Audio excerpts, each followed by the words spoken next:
Y ahora vamos a estudiar qué hacer cuando en el reactor hay cambios de temperatura. Fíjense que si tenemos cambios de temperatura, entonces vamos a tener este tipo de gráficas.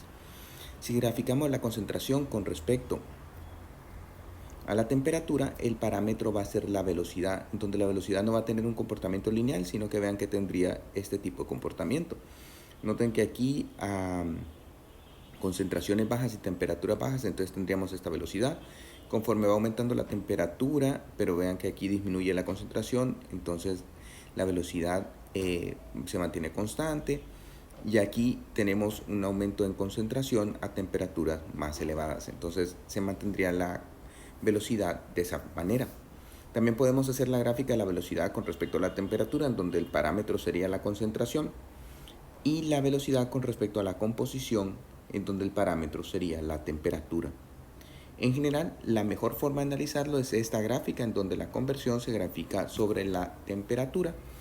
Y tendríamos aquí que vean que a esta velocidad de 100 tendríamos este perfil, de 10 así y para 1 a estas temperaturas. Esta sería una reacción irreversible. Si tenemos una reacción reversible exotérmica, recuerden que las reversibles exotérmicas al aumentar la temperatura disminuye la conversión. Entonces aquí tendríamos una mayor velocidad, pero una conversión baja. Eso no importa. En algunos casos el control cinético es mucho más importante, ya que no nos interesa alcanzar una conversión elevada, que nos va a tomar muchísimo tiempo, sino que alcanzar una conversión baja y después recircular los reactivos o cosas por el estilo. Pero el caso es que tener un producto rápidamente y luego estar volviéndolo a hacer reaccionar de una forma muy rápida. Ya vamos a ver que los cambios de velocidad son extremos, por lo tanto se prefiere trabajar en conversiones bajas. Aquí tendríamos que vean que a temperaturas elevadas este tipo de velocidad, en este y así. Y para la reacción reversible endotérmica, ahí sí que al aumentar la temperatura alcanzamos mayores conversiones. Entonces tendríamos que a bajas velocidades, a una velocidad, a bajas temperaturas, a una temperatura más elevada y aquí a una temperatura mayor. El caso es que dentro de nuestro reactor vamos a tener perfiles. Este es un flujo pistón con un perfil arbitrario de temperatura. Comenzamos aquí a una conversión de 0. Vean que dejamos que la temperatura baje y entonces llegamos a una conversión de 0.3. Luego la temperatura aumenta hasta llegar a una conversión como de 0.6. Y finalmente alcanzamos la conversión que deseamos a 0.8. Vean cómo van variando las velocidades. Comenzamos a 0.05, bajamos hasta 0.01, volvemos a subir hasta 0.2 y finalmente alcanzamos 0.01. Al hacer la gráfica del inverso de la velocidad con respecto a la conversión, nos quedaría esta curva. Recuerden que el área bajo la curva es lo que está relacionado con el tau o las relaciones del reactor.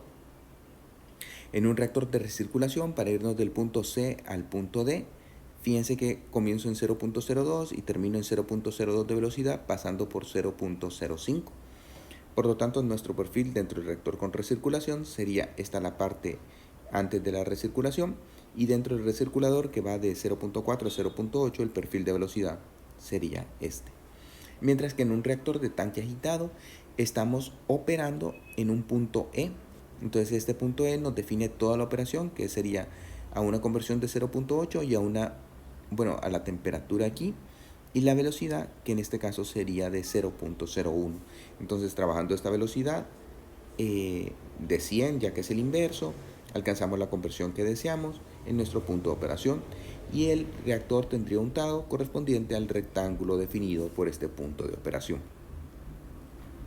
Ahora vamos a hacer el ejemplo 9.3. El ejemplo 9.3 es continuación del ejemplo 9.2, en donde recuerden que ya vimos el perfil de la reacción exotérmica. Ahora vamos a encontrar la velocidad directa y la velocidad inversa de la reacción y vamos a graficar estos datos. Entonces, primero tenemos la ecuación de una reacción reversible, que es el caso de primer orden. Es esta, sea 0 de XA, K1 sea menos K2CR, que expresándolo en términos de la conversión nos queda de esta manera. Con esto podemos definir que el K1T XAE es igual a menos logaritmo natural de 1 menos XA sobre XAE.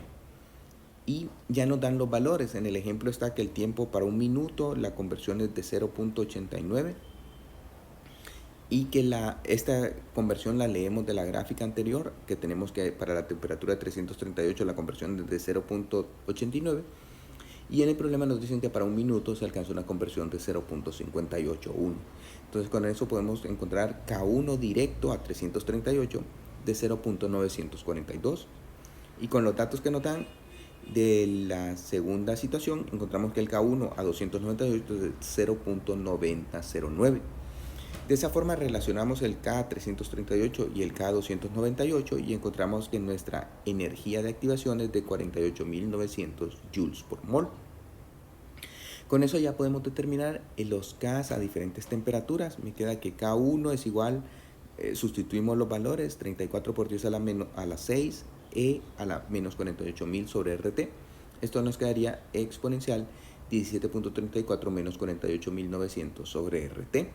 Lo que estamos determinando aquí es el K1. Recuerden que K, que es el término que encontramos en el ejemplo anterior, va a ser igual a K1 sobre K2. Entonces ya como aquí podemos tener todos los K1 y aquí los K del ejemplo anterior, podemos determinar los K2. De hecho, aquí tenemos nuestra reacción A que nos da R.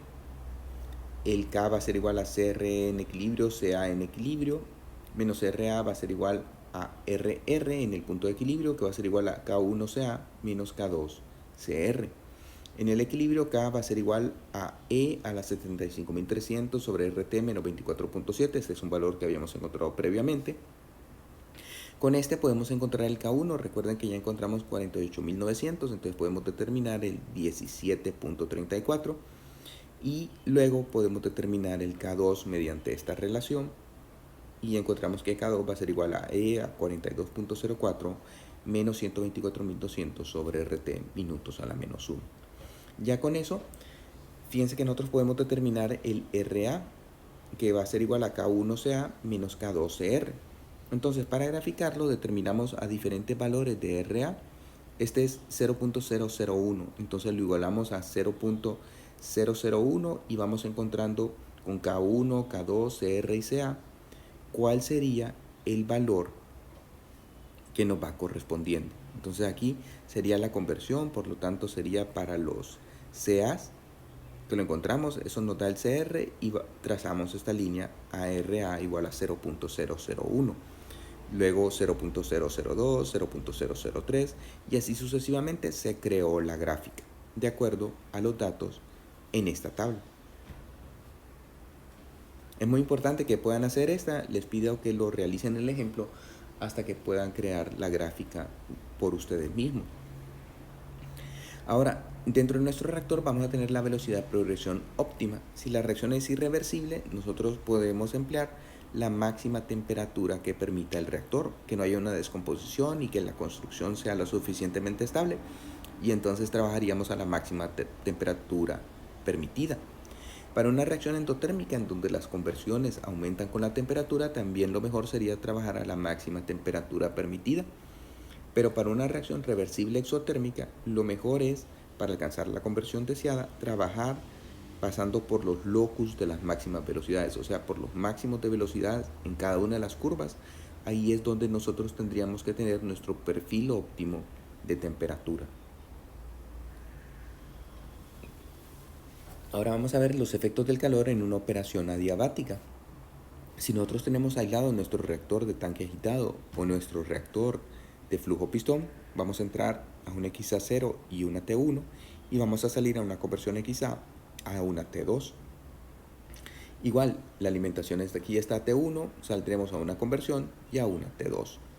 Entonces, vamos a tener que el CP' y el CP', que sería para reactivos y productos, el H' y el HB' para reactivos y productos, y el HRI de la reacción. La entalpía de la entrada, por lo tanto, va a ser el H1' en la entrada, va a ser igual a CP' de T1 menos T1. Tomamos como referencia la T1 y entonces es de 0 joules por mol. En la salida va a ser igual al H2' por XA, o sea, por la fracción que se ha convertido, y H2', que es de los reactivos, por 1 menos XA, o sea, que la parte que no ha reaccionado. Esto lo podemos, en caso de que tengan CP constantes, podemos convertirlo en diferencias de temperaturas y sería CP' T2 menos T1 XA más Cp' T2 menos T1, 1 menos XA. Y la entalpía de la reacción que viene dada de esta manera. En nuestro balance va a ser entrada es igual a salida más acumulación más reacción. Entonces, al hacer el balance de entrada igual a salida más acumulación más reacción, nos queda la siguiente ecuación, donde 0 va a ser igual a, que sería la entrada, será igual a esta que es la salida, no hay acumulación y la parte de la reacción. Entonces, despejando para XA, nos queda Cp T2 menos T1 delta HR1 menos Cp' menos Cb' menos Cp' T2 menos T1. Aquí entonces nos queda Cp' delta T y esta parte delta HR1 menos Cp' menos Cp' delta T, que es igual al delta HR2, según habíamos visto anteriormente. Entonces, vean que la conversión va a estar dada por una relación entre el Cp' delta T y el cambio de entalpía a la temperatura T2. Entonces, va a ser una relación entre el calor necesario para elevar la temperatura de la alimentación hasta T2 dividido entre el calor liberado por la reacción a T2. Esto nos va a dar entonces una línea diagonal en donde si la reacción es exotérmica va a tener una pendiente de esta manera cuando delta HR es menor que 0 y vean que eso quiere decir que la temperatura va a ir variando con respecto a la conversión. Al ir aumentando la conversión, la temperatura irá aumentando, lo que sucede en una reacción exotérmica, mientras que en una reacción endotérmica iría en disminución. Nosotros podemos controlar esa pendiente mediante la presencia de inertes. Si aumentamos la presencia de inertes, se acerca más al comportamiento isotérmico, mientras que si disminuimos la concentración de inertes, se aleja más del comportamiento isotérmico.